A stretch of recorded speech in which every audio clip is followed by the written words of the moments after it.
Just Talk Entertainment. Share and subscribe. Hey guys, welcome to Entertainment Talk Nation. This is Rob. This video, we're going to do our mid-season finale review for Arrow entitled The Climb. Holy shit! What? Now look, it's easy to just come out and say, oh, you know, he's going to make it through this. He's going to make it through this. And you know what? He probably is. I mean, I can't see how they can just jump from Oliver Queen to somebody else being Arrow, but I'm wondering how they're going to explain him surviving that. I mean, he got stabbed. Now, granted, he got stabbed on this side, so obviously we know that's not where the heart is. But then he fell. So it's going to be interesting to see in the second half how they're going to make Oliver come out of this. You know, because obviously his story's not over. There's a lot to tell with Oliver. But then again, who knows? Maybe they'll surprise us and he really is dead and somebody else steps up as Green Arrow. I don't know.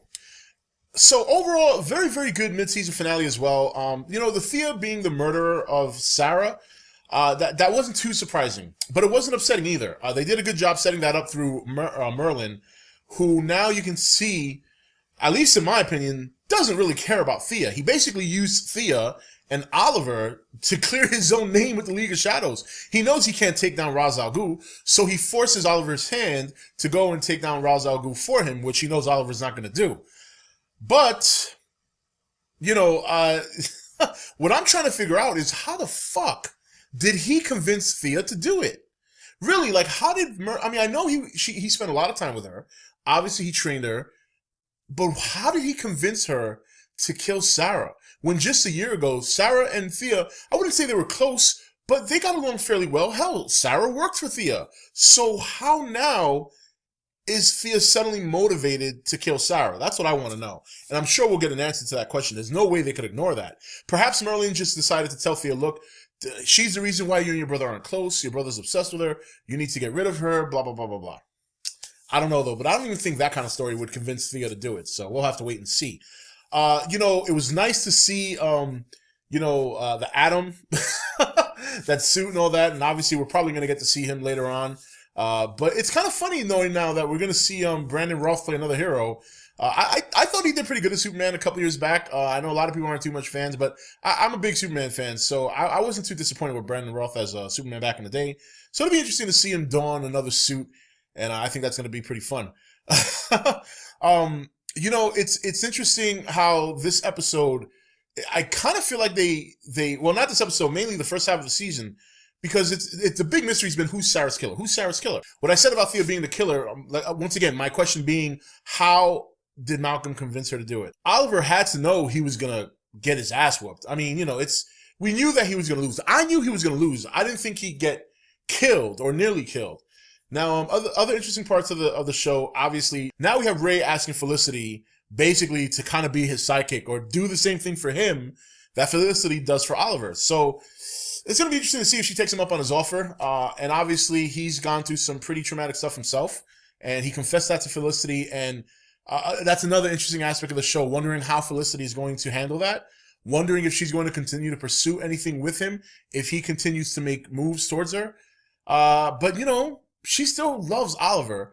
Oliver obviously feels very strongly for her. So now how is she going to deal with the idea that Oliver is dead and still having, you know, Mr. Nice Guy over there with the Atom suit and all that, you know, still coming at her and opening up to her and telling her his secrets. So I think Felicity's going to be a very intriguing character going forward because she's going to be going through a lot of emotional, you know, changes, an emotional roller coaster. Then we're going to think about, you know, Roy, or rather Arsenal. And, you know, obviously he's not on the level of Oliver. He's not on the level of Arrow, and he still has a lot to learn. Now his mentor is gone, supposedly.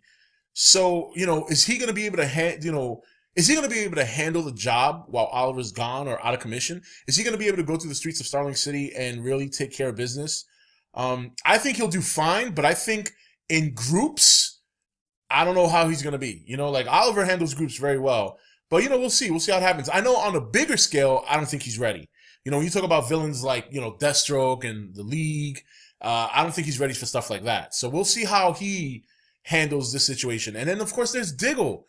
And this is where it gets really interesting because Diggle and Oliver are very close. Diggle was the first one in Oliver's crew. So it's going to be interesting to see how Diggle responds to this because Diggle's an emotional dude, and him and Oliver are close. Despite the fact that they butt heads or they argue or they disagree a lot, that's part of their, that's part of their characteristic.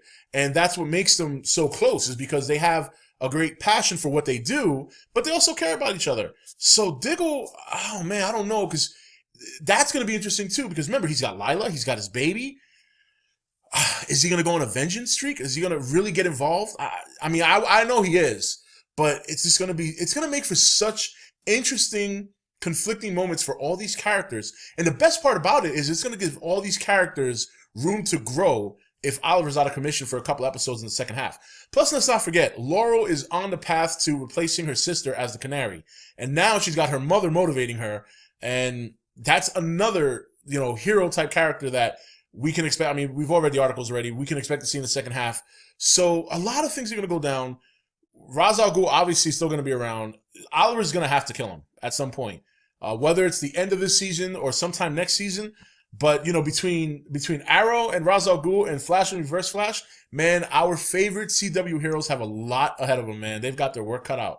And Oliver, as seasoned as he is, man, every year he seems to get a new challenge. And I'm interested to see if Ra's al Ghul is going to provide a big one because the Slade Wilson saga in season 2 was phenomenal, and that's tough to top. But Ra's al Ghul is very strong. He's very, very talented fighter, and he's got one of the strongest organizations backing him in the world. So it'll be interesting to see how this is going to play out. But it was a great episode. I was a little bit shocked with how it ended. I felt in my heart of hearts he was going to lose. I didn't think he was going to get killed, so to speak. So that was a bit surprising. And I'm sitting there like, oh, shit, I wasn't expecting that. The Thea thing, oh, man, that's going to be interesting as well because she's come full circle. She's almost like Oliver was in the beginning. Now she's killing people. Now she's lying. And she's hiding in the shadows. So interesting stuff, man. Interesting stuff for Arrow. January 21st is too far away. It's too far away. Anyway, guys, that's it for this review. This is Rob signing off for ETN, where we don't do news, we just talk entertainment. Take it easy. Thank you for watching ETN. Don't forget to comment, share, and subscribe. Join the nation's Facebook page to meet other subscribers or visit ETN's Facebook page and Twitter page. Links for all are in the description. You're watching ETN, where we don't do news, we just talk entertainment. Share and subscribe. Hey guys, welcome to Entertainment Talk Nation. This is Rob. This video, we're going to do our mid-season finale review for Arrow entitled The Climb. Holy shit! What? Now look, it's easy to just come out and say, oh, he's going to make it through this. He's going to make it through this. And he probably is. I mean, I can't see how they can just jump from Oliver Queen to somebody else being Arrow. But I'm wondering how they're going to explain him surviving that. I mean, he got stabbed. Now, granted, he got stabbed on this side. So obviously we know that's not where the heart is. But then he fell. So it's going to be interesting to see in the second half how they're going to make Oliver come out of this. Because obviously his story's not over. There's a lot to tell with Oliver. But then again, who knows? Maybe they'll surprise us and he really is dead and somebody else steps up as Green Arrow. I don't know.